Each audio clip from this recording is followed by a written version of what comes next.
Bapak dan Ibu, saya ajak Bapak dan Ibu terkasih untuk buka firman Tuhan. Kita akan membahas satu hal yang Tuhan taruh saya di hati saya. Tadi pagi saya berdoa ya untuk firman Tuhan di tempat ini, yaitu tentang cara mendapatkan jawaban doa. Buka Alkitab Bapak dan Ibu terkasih di 1 Yohanes. 1 Yohanes pasal 3 ayatnya yang ke-22. 1 Yohanes 3 ayatnya yang ke-22. Yang sudah temukan katakan amin. Amin. Oke, saya akan baca ya Pak ya Bu. Dan apa saja yang kita minta, kita memperolehnya daripadanya, karena kita menuruti segala perintahnya dan berbuat apa yang berkenan kepadanya. Amin. Silakan duduk Bapak Ibu terkasih. Saya sangat suka dengan respon jemaat di tempat ini. Berdiri. Luar biasa. Saya kalau Bapak dan Ibu lihat di Inggrisnya, di King James Version, and whatsoever we ask, we receive of Him, because we keep His commandments and do those things that are pleasing in His sight. Sama. Terjemahan Indonesia, Inggris, saya lihat sama. Di NIV juga saya lihat sama.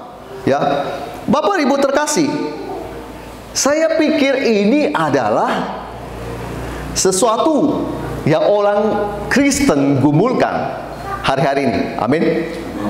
Maksud saya gumulkan apa? Yaitu kalau dia berdoa, dia mau dijawab oleh Tuhan. Amin.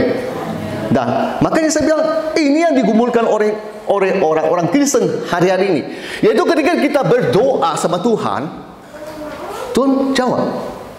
Pak, Bu, kalau Bapak Ibu terkasih melihat tulisan dari Rasul Yohanes ini, dia ngomong gini, dan apa saja yang kita minta, berarti kita berdoa, kita minta, kita memperolehnya daripadanya. Nyanya itu besar, berarti Tuhan. Pak, Bu, kalau saya meneliti firman ini, maka saya menjabarkan ada dua hal yang paling mendasar. Pertama, dikatakan karena kita menuruti segala perintahnya. Nangkap Bapak Ibu? Amin. Kalau nangkap katakan amin. Pak, Bu, berarti hal yang paling mendasar untuk Anda dapat jawaban dari doa Anda adalah ketaatan. Ada hamba Tuhan berkata, oh kita kalau berdoa kan kasih karunia Tuhan. Ya, amin. Saya tidak menentang bahwa Tuhan kita ada Tuhan penuh kasih karunia. Kamu nggak usah berusaha banyak, tetapi kamu bisa mendapatkannya dari Tuhan. Saya sangat mengaminkan itu. Tetapi saya sedang mau membahas firman ini tentang masalah ketaatan. Pak, Bu, gini, semakin seseorang memahami kehendak Tuhan, bagi saya, ini sekali lagi saya bilang, bagi saya, semakin besar kemungkinan doa mereka dijawab oleh Tuhan. Saya ulang ya, semakin seorang memahami kehendak Tuhan, semakin besar kemungkinan doa mereka dijawab oleh Tuhan. Kemudian semakin seorang menuruti perintah Tuhan, semakin besar mereka melihat kemungkinan mujizat itu dinyatakan dalam hidup mereka. Pak, Bu, saya punya banyak cerita soal ketaatan, Pak, Bu. Makanya saya sangat setuju ketika Rasul Yohanes membahas ini. Karena kita menuruti segala perintahnya. Ini berbicara tentang ketaatan, Pak, Bu. Tidak ada yang lain, dia berbicara tentang ketaatan. Ketaatan akan apa? Akan firman Tuhan. Pak, Bu, Anda nggak akan kenal Tuhan kalau Anda nggak memberi waktumu untuk membaca firman Tuhan. Saya belajar itu bertahun-tahun, Pak, Bu. Setiap hari, jangan pernah melewatkan hari-hari saya tanpa membaca firman Tuhan. Walaupun saya seorang pengkhotbah, walaupun saya sudah tahu, oh tidak, tetap saya harus menundukkan kedagingan saya baca firman Tuhan. Setiap hari baca firman Tuhan. Makin baca, makin kita mengerti maunya Tuhan atas kita itu apa. Anda tidak membaca, Anda tidak mengerti, Pak Bu. Lewat membaca, Anda tahu ada perintah-perintah, ada aturan-aturan dari Tuhan. Semakin Anda membaca, semakin Anda mengerti apa yang harus Anda taati. Pak Bu, kalau Anda tidak pernah membaca, maaf, bagaimana Anda bisa menaati? Amin. Justru kita harus membaca. Saya mengajak Bapak Ibu terkasih untuk membaca. Jangan bosan, baca. Kedagingan kita, tidak, jangan Bapak dan Ibu, saya aja bisa bosan. Tetapi sudah saya bilang, kita coba tundukkan kedagingan kita, kita salibkan. Baca. Penginjilan begini, Bapak Ibu terkasih pikir saya nggak punya waktu untuk baca kitab. Salah. Di hotel saya tetap baca, malam tetap baca. Tidak boleh enggak baca. Dengan baca, saya bisa menuruti segala perintahnya. Berawal dari saya baca, saya tahu firman Tuhan. Ketika saya tahu firman Tuhan, hati saya harus taat dengan firman Tuhan. Pak Bu, kalau Bapak Ibu tahu firman Tuhan berbicara jangan berzina, jangan suka punya kehidupan kawin cerai, Anda akan menuruti. Oh, jangan, ini firman Tuhan. Kalau orang tidak mau tahu, dia masa bodoh. Dia kawin cerai, dia kawin cerai, dia kawin cerai. Saya sangat sedih kalau lihat keluarga yang berantakan begitu, Pak Bu. Pak Bu, hari ini saya mau berbicara tentang masalah hubungan Anda dengan Tuhan. Bapak Ibu tahu, gini loh. Kita bayangkan saja seseorang anak yang taat pada Tuhan, yang taat sama bapaknya, itu anak pasti disayang oleh bapaknya, dibanding dengan anak yang suka memberontak. Seperti tadi saya bilang, saya nggak membatasi kasih karunia Tuhan, bahwa anak yang hilang pun Tuhan bisa bawa kembali. Amin. Tapi saya sedang berbicara tentang masa ketaatan.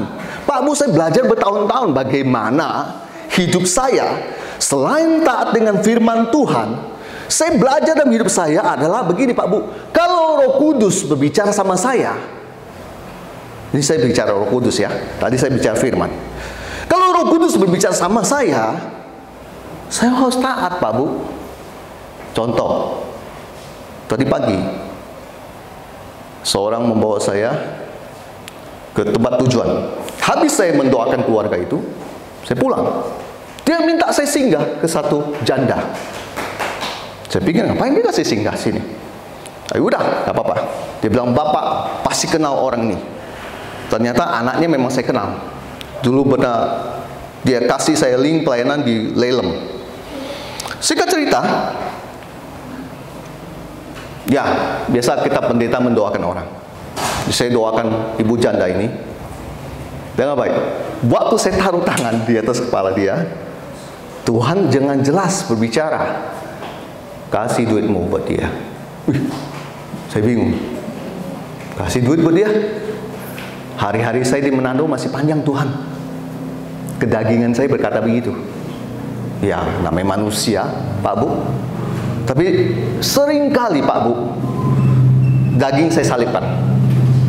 Lalu habis doa, amin, saya nggak tahan, langsung saya cepat buka kocek dompet. Bu, buat ibu. Dia mau nolak, ambil Bu. Setelah ambil, naik ke oto, baru teman yang bawa kita bilang, itu saya lihat dapurnya, lauknya cuma rica. Berarti Tuhan nggak salah kan? Amin. Tuhan nggak salah kan? Amin. Yang salah kita yang suka nolak. Nolak apa? Nolak firman Tuhan. Pak Bu, kalau Bapak Ibu nggak percaya suara Roh Kudus, kenapa Yesus berkata bahwa Dia mencurahkan Roh Kudus buat kita? Supaya Roh Kudus hidup dalam diri kita. Amin. Yesus yang wujud asli tidak ada lagi di bumi. Makanya Yesus bilang diberikan Roh Kudus supaya Roh Kudus itu berbicara sama kita. Amin.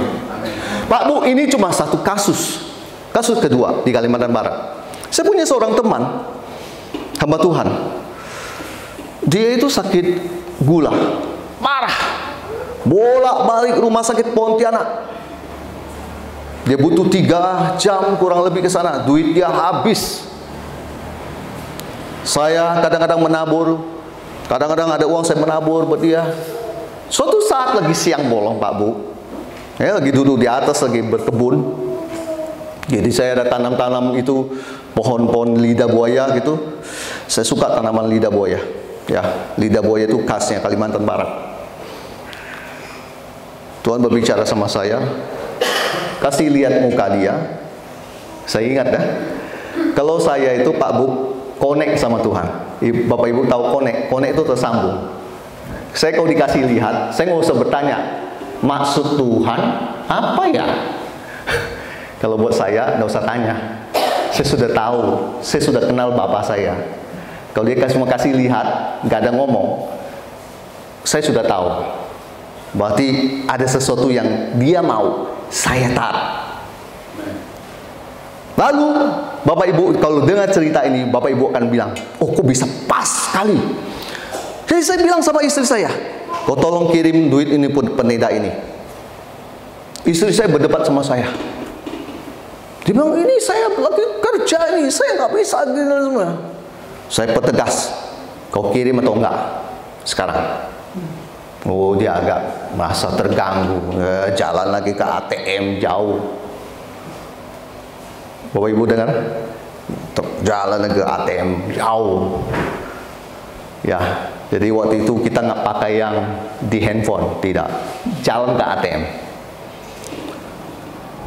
Gembala tersebut kemudian meninggal, tetapi waktu berapa hari peringatan, mereka sesudah meninggalnya berapa hari, seminggu atau 2 minggu saya ada di situ. Peringatan mungkin berapa hari saya nggak tahu. Ibu gembalanya itu duduk berdiri di situ dan berbicara sama saya.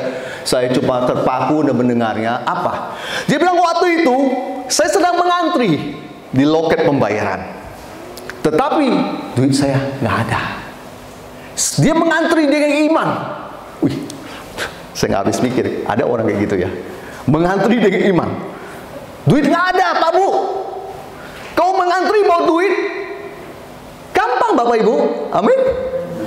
Kadang-kadang sudah punya sesuatu yang Anda bisa bayar. Ini mengantri nggak ada duit. Sudah mau dekat, tinggal 1 orang lagi kalau tidak salah. WA dari saya masuk. Bu, saya udah transfer ya Bu ya, segini ya. Tuhan menyelamatkan dia detik-detik. Loket pembayaran. Kalau istri saya tidak mau taat, kalau saya tidak nangkap maunya Tuhan, dan yang terjadi.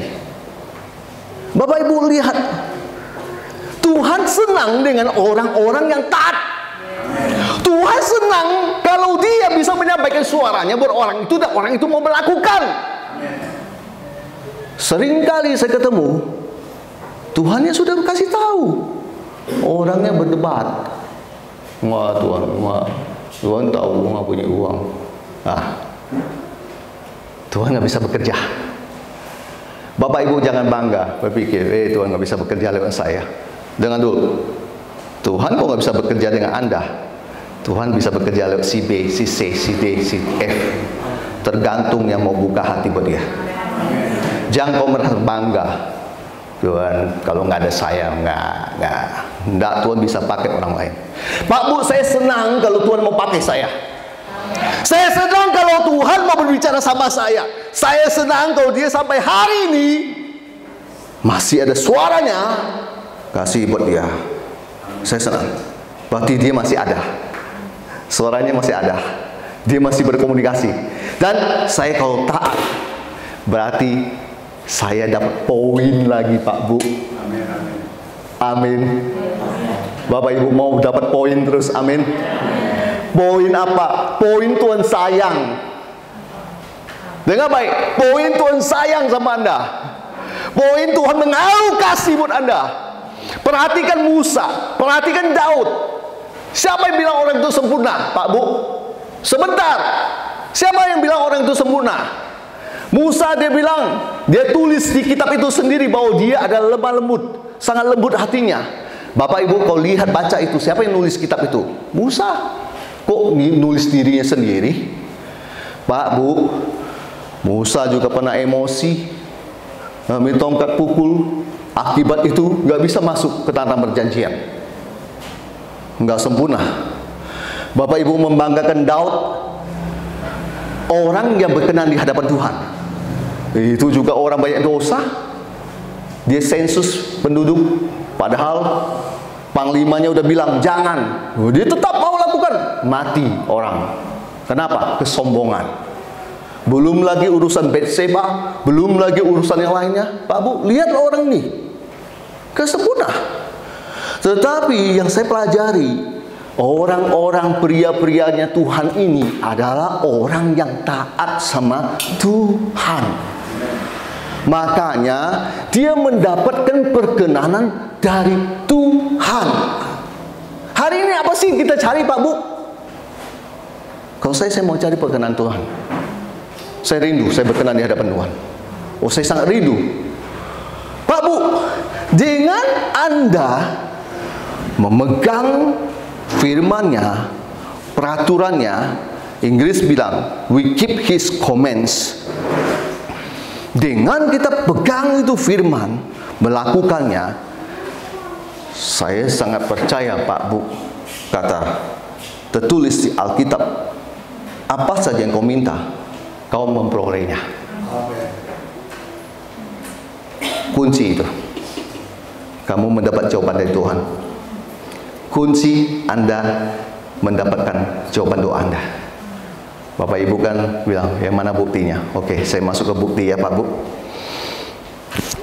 Saya berdoa suatu hari, saya bergumul sama Tuhan.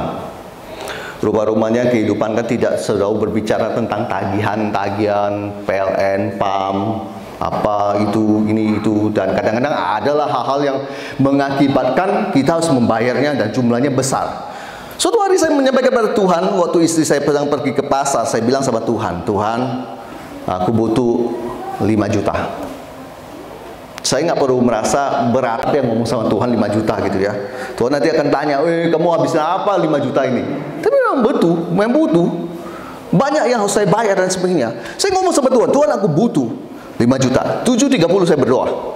Saya berdoa 7.30. Bapak Ibu dengar baik. 7.30 saya berdoa. Saya bergumul di pasar. Saya sedang berbahasa roh. Saya sedang mengucapkan firman Tuhan. Saya sedang mengucapkan firman Tuhan. Istri saya nggak tahu. Dia ke pasar. Ya, dia ke pasar. Pulang dari pasar, saya naik ke atas. Saya lanjutkan lagi doa, Pak, Bu. Saya lanjutkan lagi doa saya. Saya bilang, Tuhan, ini kan Tuhan tahu ini firman-Mu.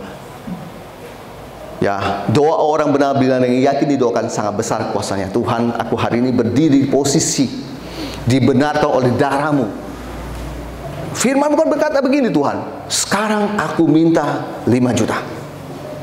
Tuhan lepaskan buat saya 5 juta. Sebelum saya amin, dari jauh saya dengar handphone saya berbunyi. Pikir saya itu masuk WA. Paling bunyinya seperti berikut. Seperti berikut. Pak Pendeta, tolong Pak Pendeta, ini saya punya hutang belum dibayar. Capek aku. Bunyinya itu terus.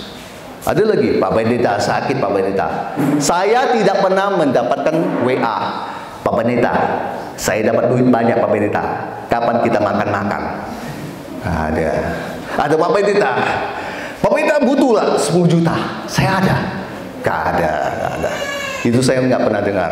Rupanya dari zaman dahulu sampai sekarang, dari zaman yang saya panggil Om, sampai sekarang tetap sama, nggak pernah berubah. Dia model begitu. Dalam hati saya, paling kayak gitu. Malas saya sambil malas saya jalan ke situ. Saya boleh jujur dong, Pak, Bu. Kalau Bapak Ibu mungkin nggak begitu, saya jujur aja lah. Ya saya Hendrik nggak benar berarti. Saya ambil itu WA. Dan waktu saya buka, bukti transferan 5 juta. 7.30, 9.30 saya dapat 2 jam. Semua pasti bilang, aku mau yang kayak gitu. Tunggu dulu. Ini berbicara hubungan. Pak, Bu, ini berbicara hubungan. Makanya hari ini saya mau membawa Bapak Ibu untuk masuk dalam hubungan dengan Tuhan. Hubungan itu yang pertama tentang Anda taat. Pak, saya sudah taat bertahun-tahun. Saya akan berbicara taat lagi. Jangan 1-2 poin kau mundur dari Tuhan. Tetap taat. Dia tidak melupakan Anda. Biar saya menguatkan Anda, Pak Bu. Dia tidak melupakan Anda. Saya cerita lagi, Pak Bu. Namanya saya penginjil, saya baik cerita. Suatu hari dari sebuah kampung desa itu jalannya hancur. Batu-batu besar, lubang-lubang. Kami datang ke situ, KKR. Hujan waktu itu gerimis. Tapi orang ini tetap datang. Bayangin, dia sebenarnya punya alasan untuk dia tidak datang. Rupanya orang ini kepahitan sama Tuhan. Dia kepahitan sama Tuhan karena dia berkata begini, Tuhan gak pernah kasih saya anak, Tuhan bikin saya mandul. 8 tahun orang Dayak ini kepahitan sama Tuhan. Ketika saya lagi berdiri, selesai saya khotbah, saya lihat ibu itu duduk situ, saya tunjuk dia. 8 tahun dia punya doa dijawab oleh Tuhan dengan satu tunjukkan. Dan sejak itu hidup dia berubah, gendong anak. Bapak Ibu bilang, kok bisa ya? 8 tahun mantul. Dokter vonis, tak akan bisa punya anak. Waktu saya tunjuk, saya dengar suara Tuhan dengan jelas. Kamu mendapatkan apa yang kamu doakan. Saya nggak tahu dia punya apa. Karena saya nggak bertanya, ibu mau doa apa? Saya nggak bertanya. Saya cuma bilang, ibu sekarang kita lagi terkoneksi dengan surga. Kamu mau apa? Doa. Doa sendiri sama Tuhan. Dia nangis-nangis di situ. Ternyata dia doa karena dia mandul. Habis saya pergi, dia punya anak. Setahun kemudian saya datang lagi. Saya rekam videonya. Jadi waktu dia nangis-nangis saya rekam videonya. Waktu dia punya anak saya rekam videonya. Jadilah sebuah kesaksian. Pak Bu, coba kalau orang itu masih kesal sama Tuhan dan nggak mau taat. Dia bilang, gue nggak mau datang. Ayo, 8 tahun akan bertambah 10 tahun, 12 tahun, 15 tahun, 20 tahun. Amin. Bapak Ibu bilang, mana mungkin, Pak Bu, kalau saya nggak mau hitung-hitungan dengan Tuhan. Apapun hari ini, Tuhan suruh saya kerjakan. Saya mau belajar taat sama Tuhan. Karena saya tahu lewat saya taat ini, Pak Bu. Karena lewat kita taat. Seringkali orang tidak tahu ketika dia berhubungan dengan Tuhan, dia minta sama Tuhan. Tuhan akan lebih memperhatikan dan lebih cepat jawab. Oh, memang ada aturannya begitu? Tidak ada. Saya bilang nggak ada. Cuma saya bilang, Bapak dan Ibu bisa melihat hal yang di dunia ini. Bapak dan anak, Bapak melihat kalau anak ini taat, selalu orang tua ini pasti akan melimpahkan kasihnya. Amin. Bahkan sebelum anak itu ngomong, sudah dikasih. Amin. Saya hanya melihat gambaran keluarga di dunia ini adalah gambaran apa yang Bapa di sorga bikin. Amin. Kalau enggak, kenapa diciptakan ada Bapa, anak, dan hubungan seperti bagaimana? Itu menggambarkan sebuah hubungan. Pak Bu, yang berikutnya, saya masuk yang kedua. Gini, dikatakan begini, dan berbuat apa yang berkenan kepadanya. Tadi berbicara ketaatan. Sekarang kedua berbicara tentang kehidupan yang didasari menyenangkan Dia. Pak Bu, jangan suka coba-coba bikin sesuatu yang membuat Tuhan sering berduka. Pak Bu, jangan suka bikin sesuatu yang membuat Tuhan itu sedih lihat Anda. Dengan kejahatan-kejahatan yang Anda tambah. Bapak Ibu, lo baca di Tawarik, baca di Raja-Raja, itu semua berbicara tentang Tuhan itu sedih lihat Raja-Raja itu. Bikin patunglah apa, persembahkanlah anak kepada dewa dan sebagainya. Tuhan sedih kayak itu. Bapak Ibu terkasih, mari belajar berbuat sesuatu menyenangkan hati Tuhan. Pak Bu, saya punya istri. Ini gambaran hubungan ya Pak Bu. Saya tahu dia senangnya apa. Karena hubungan. Karena kami punya relationship, hubungan. Kalau saya tahu apa yang dia senang, saya tidak akan bikin sesuatu yang dia tidak senang. Nanti dia pasti marah. Kalau saya bisa bikin sesuatu yang dia senang, automatically dia pasti masak sesuatu yang saya suka. Saya sukanya apa? Udang, kepiting. Tapi saya aman Pak Bu. Bapak Ibu lihat kan aman. Itu sehat saya, ya. Dia akan bikin masakan itu buat saya guna apa?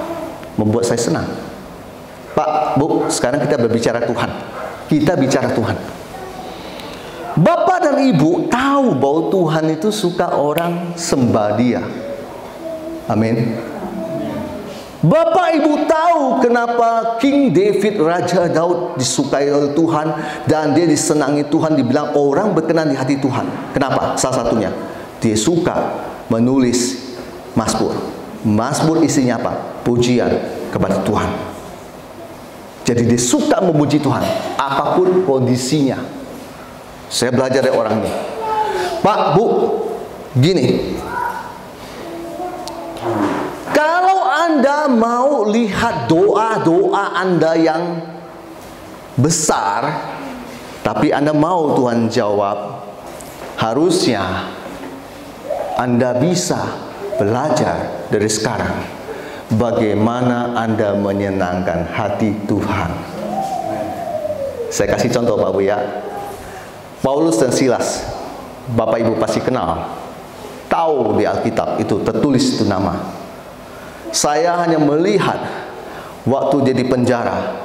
Sebelum dia di penjara, dia didera, dipukul, dicambuk. Pastinya banyak biru-biru darah, berdarah dan sebagainya. Dalam kondisi begitu, saya menemukan dua orang ini di tengah malam memuji Tuhan. Tidak takut malu, tidak takut orang tersinggung. Katanya di Alkitab didengar semua orang. Orang ini dalam kondisi seharusnya bisa komplain sama Tuhan. Tuhan kan tahu aku sudah melayani Tuhan. Kenapa ini terjadi Tuhan? Kenapa ini Tuhan? Kenapa ini Tuhan? Kenapa ini Tuhan? Hari-hari ini banyak manusia bertanya begitu Pak Bu. Mari belajar yang suka bertanya begitu Pak Bu. Cukup sudah. Penderitaanmu cukup kamu yang tahu saja sama Tuhan. Amin. Amin. Amin. Pak Bu, gini Pak Bu, saya lihat ini dua orang ini kemudian dia mengubahkan keadaannya di penjara menjadi dia dilepaskan di penjara. Berawal dari mana? Dia memuji Tuhan. Amin. Dia mengubahkan loh Pak Bu. Kalau Bapak Ibu terkasih apa kita? Terus komplain, Anda tetap dalam penjara, nggak akan keluar. Saya melihat orang ini hebat, dia ubahkan keadaan dia 180 derajat, dia ubahkan semuanya, dia bikin itu berubah semua, akhirnya dia keluar fotonya. Pak Bu, Bapak Ibu tahu Tuhan tuh senang kalau Anda memuji Dia. Senangkan Tuhan dengan pujian penyembahan dari Anda. Senangkan Tuhan lewat tingkah lakumu setiap hari. Tingkah laku yang kayak gimana Pak Pendeta? Tingkah laku Anda tuh udah, Anda sudah tahu firman, hiduplah sesuai firman, senangkan hati Dia. Enggak ada yang lain. Bikin Tuhan senang. Tuhan kau izinkan hal-hal buruk terjadi dalam hidupmu, jangan komplain. Stop komplain. Tetap mengucap syukur. Biar Bapak lihat kamu sudah susah, sudah diizinkan susah, tetapi tetap memuji saya. Oh, itu menyenangkan hati Tuhan. Amin. Saya belajar sampai hari ini untuk bagaimana saya bisa membuat dia senang. Jangan sampai saya tidak bisa membuat dia senang. Saya tahu ketika saya berdoa, kalau Tuhan senang, firman Tuhan berkata, dan apa saja yang kita minta, kita memperolehnya. Ini omongan sangat yakin dari Rasul Yohanes. Dan apa saja yang kita minta, kita memperolehnya. Karena apa? kamu berkenan sama Tuhan. Kamu senangkan hati Dia. Bapak Ibu terkasih, saya suka kalau saya berbicara, Dia dengar. Dia berbicara, saya dengar. Itu yang saya namakan doa. Anda berbicara, Dia nggak mau dengar, repot. Atau dia berbicara, Anda tidak dengar, repot. Makanya tiba-tiba Anda tidak tahu di situ ada virus corona, Anda masuk ke situ, kena kamu. Bapak Ibu bicara virus corona, saya punya ceritanya. Saya punya seorang mentor, ada di Texas. Kami sering berhubungan. Setiap kali pelayanan, saya selalu berdoa sama dia dan saya minta dia doakan saya. Dia kan ngomong, itu tempat yang kamu biasa pergi, apa namanya? Dia kan udah tua. Saya bilang Borneo. Ah ya itu. Dia nggak baik dia ngomong ini. Kamu jangan pergi ke situ. Di bulan ini dan bulan ini. Loh, dia ngomong di bulan ini dan bulan ini. Akal budi saya menentang. Kan memang saya mau turun bulan ini. Kenapa jangan pergi? Dia nggak baik. Tuhan tuh baik sama saya. Tuhan tuh memang perhatian sama saya. Virus aja, urusan virus saja perhatian sama saya. Waktu saya lewati 2 bulan itu, ternyata rumah sakit full, semua kena di kota itu. Kota Sintang namanya. Sintang itu agak jauh ya. Jadi kalau Pontianak ke Sintang naik pesawat bisa juga. Tapi kalau dari kota Pontianak ke Sintang itu butuh sekitar kurang lebih 9 jam perjalanan. Itu full orang kena rumah sakit. Dan saya hanya berpikir begini, kalau Bapa berkenan sama kamu, Dia akan sampaikan sesuatu buat kamu supaya kamu jangan kena celaka. Mau Pak Bu? Kok nggak respon? Mau Pak Bu? Mau? Saya mau. Saya mau kalau Bapak kasih tahu saya di depan sana ada apa yang terjadi, supaya saya jangan bodoh-bodoh kena celaka. Saya mau di depan saya selalu ada Bapak kasih tahu saya, ini jangan masuk, ini begini. Tapi kedagingan kita berkata, oh saya lihat bagus. Iya bagus waktu kamu lihat. Seperti Lot, bagus waktu dia lihat. Dan Alkitab berkata, sebelum Sodom dan Gomora ditunggang balikan Tuhan, dilihat bagus itu. Ya kan? Kita butuh Tuhan. Amin. Amin, Pak Bu. Saya sudah hampir selesai. Saya minta pemain keyboard maju ke depan. Pak Bu, begini.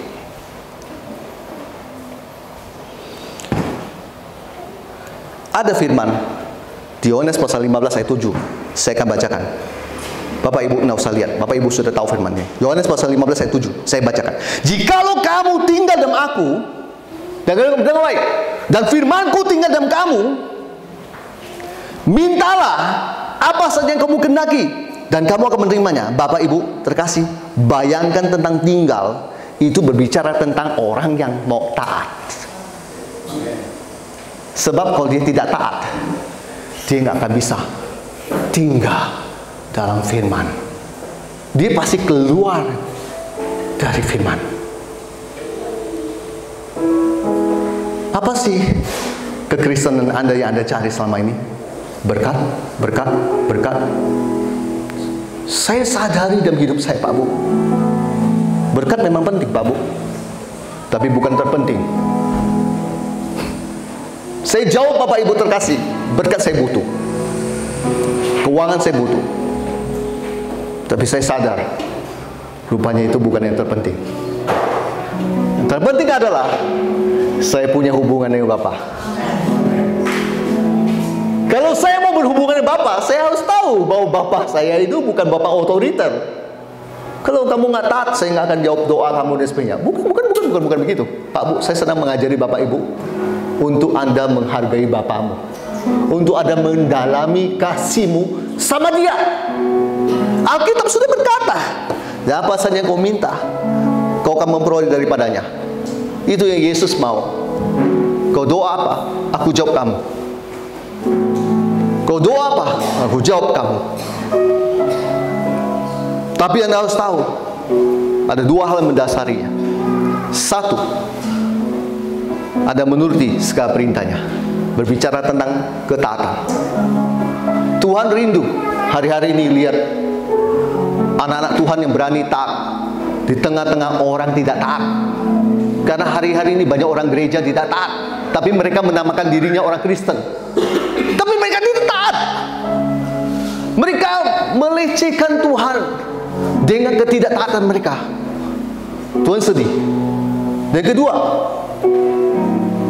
dan berbuat apa yang berkenan kepadanya. Pak, Bu, saya akan berbicara.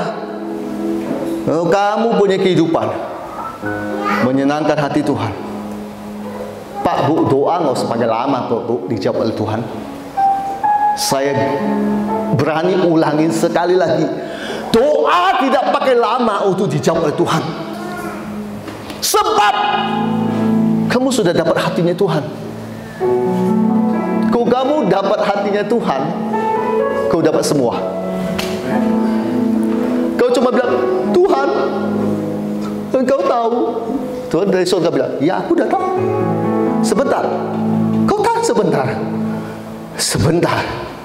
Saya akan kirim si A yang kau tidak kenal untuk datang ke rumahmu dan tolong kamu.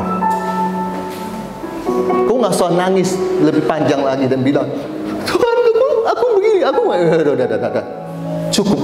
Satu patah dua kata tangisanmu tuh, Tuhan tahu. Dia nggak akan biarkan menunda. Oh, bukan bapak kamu, Pak, Bu. Bukan bapak saya yang kerjanya suka menunda. Karena saya orang yang paling tidak suka menunggu, Pak, Bu. Sama dengan Bapak Ibu. Bapak suruh saya antri, saya kurang suka mengantri. Saya suka doanya, kalau saya doa, Tuhan dengar, Tuhan jawab. Itu maunya saya. Tapi Bapak Ibu tahu nggak, terkasih? Kalau Anda punya hati, bisa menyenangkan Dia, membuat Dia suka sama Anda. Ketika Anda cuma bilang, Pak, kau lihat ini, ban sudah botak mobil, kelicin nih, Pak. Kalau aku jalan berbahaya di jalan tol. Dengan baik, bagi orang lain, Bapak sudah menunda. Tapi saya mau kasih tahu, Bapak sudah dengar. Sebentar, Dia akan kirim orang untuk kasih Anda uang, ganti ban yang botak itu. Siapa orangnya, Pak? Saya orangnya. Malam ini, kau dengar firman Tuhan. Untuk itulah Anda datang. Saya sangat bersyukur untuk hari ini. Karena sebenarnya saya tahu saya nggak ada jadwal, kosong. Saya punya jadwal dari tanggal 26 sampai tanggal 11 kalau nggak salah. Ya, 10 di Manado. Ada 2 yang kosong. Hari ini dan nanti di tanggal 10. Tapi tiba-tiba Tuhan baik, Tuhan kirim hamba Tuhan, Pastor Venture. Pertama dia ngomong tentang rutan dulu. Lalu dia bilang tentang gereja. Bapak Ibu terkasih, tidak kebetulan jumpa saya. Sudah dalam programnya Tuhan, Anda berjumpa dengan saya. Dan saya juga maaf kata, tidak asal catatan banyak begini, saya pilih-pilih kemana. Tapi saya mau mendengar Tuhan mau berbicara apa sama saya, supaya saya jangan salah membawa firman. Yang saya mau kalau saya itu menjadi penyambungnya Tuhan.